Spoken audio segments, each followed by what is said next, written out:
our students will need to do, we ask them to start with an IK-12 form. That's an example of what it looks like. They're going to enter the different courses that they think they want, and this is what we call their first draft. So they can do whatever they think they want to be doing on this. It doesn't become finalized until April, so we definitely have time. The second step is moving over to Infinite Campus, and there's a lot more directions for it because there's different areas that the students need to go. But we have examples and pictures here, and these were all shown to your students, so they have seen this. The big thing for them to remember, they're trying to add classes to their schedule. So the blue bar down at the bottom says add courses. And then they need to also remember these are classes they are requesting. Okay? They haven't got them yet. It's just a request. Now, if the class is not their first choice, but a class they would like to have in case they can't get their first choice, that's an alternate. And on the IK-12 form, it does ask, what alternate would you select? Because heaven forbid, something happens over the summer and we aren't able to offer one of the particular classes your student wants to take. So we want to make sure we have the backup plan. And, okay. So your students can already access the IK-12 and Infinite Campus. That has already been opened. And then on February 9th, it closes. Again, this is just the first draft. So we want students to take it seriously, and we want them to have those conversations with you, make sure that you know what's going on, but these are things that they are going to be submitting. I know there were a few parents, don't know if they're here, that were asking like, hey, I didn't get an IK-12 form, it wasn't sent to me. Thinks, no, that's right. We aren't sending that out. Your student is going on to IK-12 and getting the form. The student is going into Infinite Campus and filling that out. Later on, in April, when we do the verification, we are going to send to you what they had selected here by February 6th. Okay, so it's going to you, it's not going to your student. Please, please, please, once you get it, talk to your student and make sure that you go over it with him or her. Because if he or she has changed their mind about something, then we don't want you clicking no changes and you hit submit. Because when you hit submit, that's it. And there aren't any other changes after that. Okay, so again, in April, the course verification is going to come to you, but do not submit until you've talked to your student. Because if you select something and they don't want to do it, we can't do anything about that. Okay?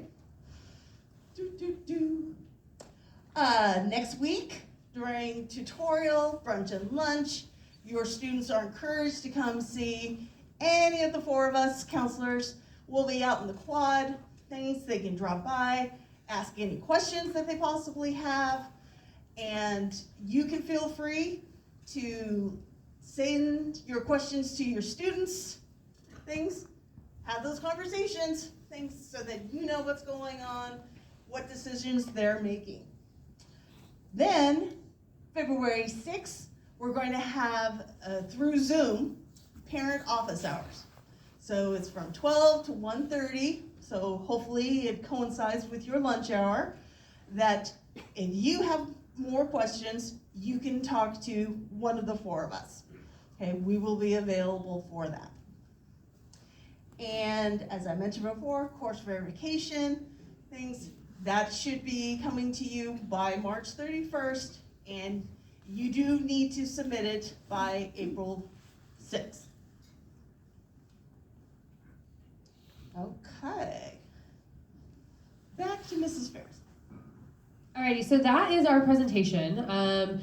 We are going to start collecting those cards if you have questions, so that way we can answer them. We have about 15 to 20 minutes.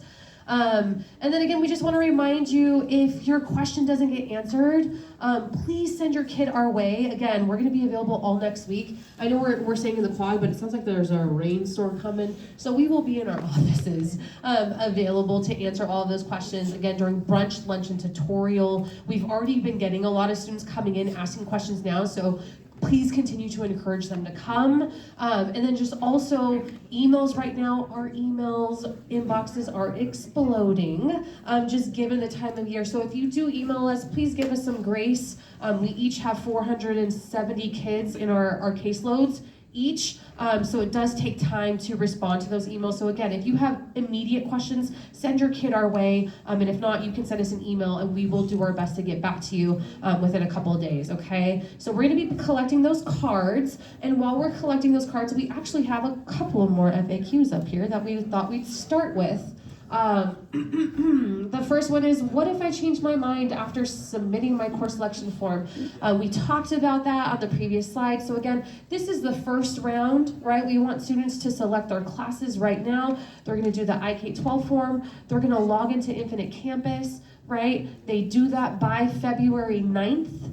Okay, and then what happens is we gather that information, we compile it and put it into an email, right? And then we will send that IK-12 form back to you.